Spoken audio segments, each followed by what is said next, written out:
नाज़रीन मोहतरम, वफाकी वज़ीर अली अमीन गंडापुर ने बेटे के गाड़ी चलाने से मुतल्लिक सोशल मीडिया पर जारी तनकीद का जवाब देते हुए कहा है कि मेरी ज़मीन, मेरी गाड़ी और मेरा बेटा है, मैंने कोई खिलाफ वर्जी नहीं की।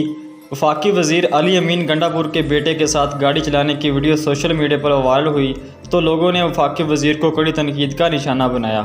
वीडियो में पीटीआई के वज़ीर का बच्चा गाड़ी चला रहा है और अली अमीन उसके साथ बैठे हैं।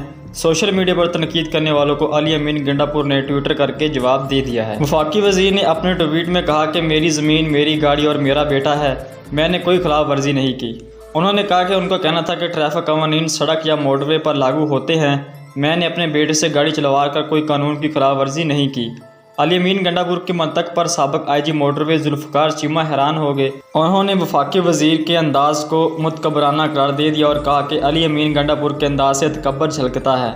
साबिक आईजी मोटरवे ने साथ ही अली अमीन गंडापुर के जवाब पर दलील देते हुए कहा कि गाड़ी वही चला सकता है जिसका लाइसेंस हो।